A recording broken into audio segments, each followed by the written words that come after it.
हर कोई चाहता है कि उसे गुरु मिले, क्योंकि हमारे यहाँ तो गुरु को गोविंद से ऊपर किया गया है, ऊपर बताया गया है, क्योंकि रास्ता वही बताएंगे गोविंद तक जाने का। लेकिन पहले गुरु तक कैसे पहुंचे? दूसरा, गुरु ढूंढे कैसे?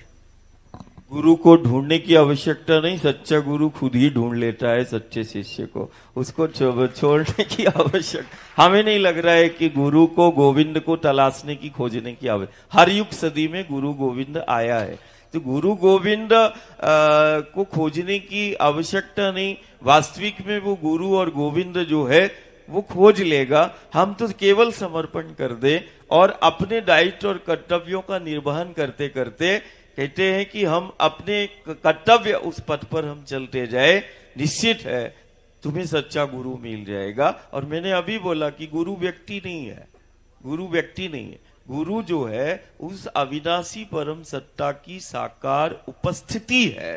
गुरु एक तरफ उपस्थिति है और गुरु एक तरफ उस आद्य शक्ति, उस माँ की, उस प्रकृति की, उस परंबा की जीवंत अभिव्यक्ति है। तो अभिव्यक्ति को खोजने की आवश्यकता व्यक्तियों को नहीं है, वो अभिव्यक्ति स्वतः ही प्रकट होगी और वो भक्त को, प्रेमी को और जनमानस के बीच में ऐसी उपस्थित हो जाए। क्या है, हम अलग अलग धर्मों में हो गए और एक दूसरे के प्रति वैमनस्य हो गया, जबकि सब धर्म यही कह रहे हैं कि हम सब एक हैं। तो गुरुदेव, इसको कैसे समझा जाए, सुलझाया जाए, खासकर हमारी पीढ़ी जो कहीं ना कहीं इस व्हाट्सएप की बीमारी में है, जहां कोई एक वीडियो, एक व्हाट्सएप, एक मैसेज आता है और हम दूसरे के बारे में कोई भी टिप्पणी कर देते बिना उसको जाने पहचाने, और हमें अपना धर्म भी नहीं पता कि हम वाकई किस धर्म के हैं, हमारा धर्म क्या है। तो हम यही समझना चाहते हैं, आखिर धर्म है क्या? क्या वो पंथ या वो परंपराएं, या वाकई में धर्म कुछ और है?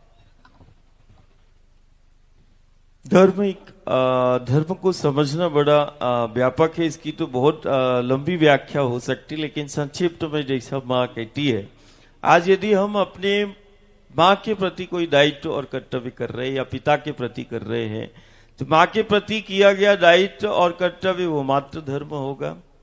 पिता के प्रति किया गया दायित्व और कर्तव्य वो पितृ धर्म होगा। मित्र के प्रति किया तो मित्र धर्म, और राष्ट्र के प्रति कोई हमने दायित्व और कर्तव्यों को हमने किया तो वो राष्ट्र धर्म हो गया। यदि मेरी दृष्टि से देखा जाए धर्म क्या है, तो वो धर्म मेरा कर्तव्य है, धर्म वो सेवा है। और वास्तविक में धर्म एक ही है, इस समूचे विश्व के अंदर एक ही धर्म है और एक ही धरा है और एक ही परिवार है। यदि एक धरा, एक धर्म, एक परिवार की जीवंत प्रामाणिकता यदि कोई संस्कृति देती है दुनिया के अंदर, तो हमें गर्व है। वो केवल हमारी सनातन संस्कृति ये संदेश देती है, एक धर्म, एक धरा, एक परिवार। पंथ अलग हो सकता है, पूजन की पद्धतियां अलग हो सकती है, जीवन शैली, जीने का तरीका हमारा अलग हो सकता है, परमात्मा ईश्वर के स्वरूप अलग हो सकते हैं। जैसे हमारा वेद कहता है कि वयम अमृतस्य पुत्र, हम सब अविनाशी ईश्वर की संतान है। यदि ये कोई संदेश देता है तो केवल हमारा सनातन, केवल हमारी वो संस्कृति देती है कि हम सब एक है। जो भेद ही नहीं करती वो संस्कृति, जो प्रकृति से प्रेम, जो प्रत्येक जीव का मान करती है, वो ऐसी सनातन संस्कृति तो एक संस्कृति है, एक धर्म है, एक धरा है, और एक ऐसी संस्कृति जो समूचे विश्व को परिवार जानती है, बोलती है, मानती है कि विश्व हमारा परिवार है।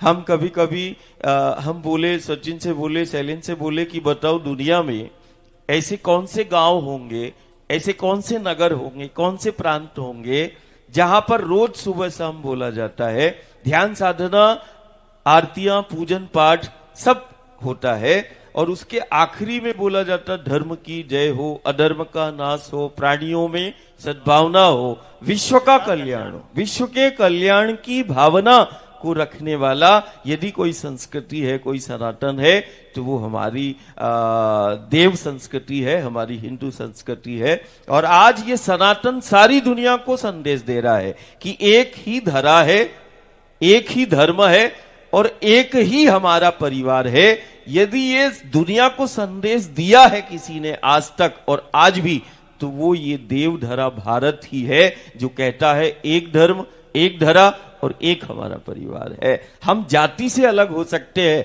लेकिन हमारी माटी एक है। तो एक माटी का संदेश, एक धर्म का तो धर्म 4 नहीं हो सकते या 1000 नहीं हो सकते, धर्म तो एक ही है। हाँ, पंथ अलग अलग हो सकते। जब परिवार बड़ा होता है, जैसे एक परिवार में 4 भाई है और 4 भाई के फिर बच्चे, फिर उनके बच्चे, तो स्वाभाविक है कि जो पहला वाला पैतृक घर रहा होगा उसमें अब 40 सदस्य कैसे बनेंगे, तो वो अलग अलग जगह पर वो रहना चालू कर दिया। अब हमने अलग अलग जगह पर हम रहे तो उस जलवायु का हमारे ऊपर असर हुआ, वहां के स्थान का, वातावरण का, वहां का खान पान का, वहां की परंपरा, वहां की मान्यता या जीवन जीने की जो व्यवस्था रही होगी, उससे हमें अलग अलग हम दिखाई देने लगे। और हमारे बहुत सारा एक ही परिवार कई पंथ, कई संप्रदाय में बंटता चला गया। लेकिन हर एक पंथ और संप्रदाय जो है वो इसी धरा पर केंद्रित है, इसी गंगा नर्मदा पर केंद्रित है, इसी प्रकृति पर केंद्रित है।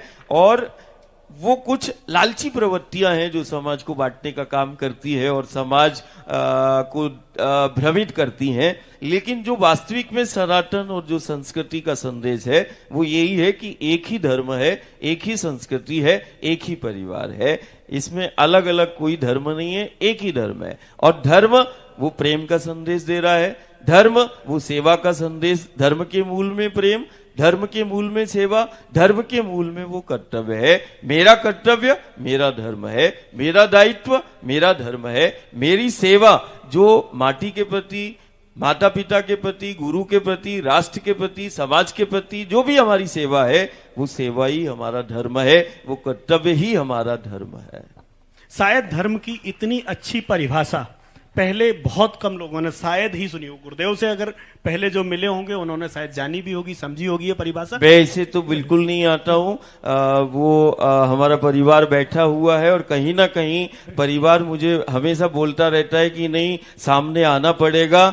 और सचिन का इतना सुंदर निष्काम भाव है, कहते ना कि कुछ ना कुछ पूर्वजों का या उसका चला आ रहा है, ऐसा संवाद बहुत ही कम देखने के लिए मिलता जो आज ऐसा है। और ये सिर्फ माँ ही बच्चों के साथ बैठी है, अपना कोई अस्तित्व नहीं है। केवल और केवल यदि इस सभा कक्ष में यदि इस समय पर कुछ है तो वो उधर भी माँ है और इधर भी माँ है और वो माँ ही बैठी है।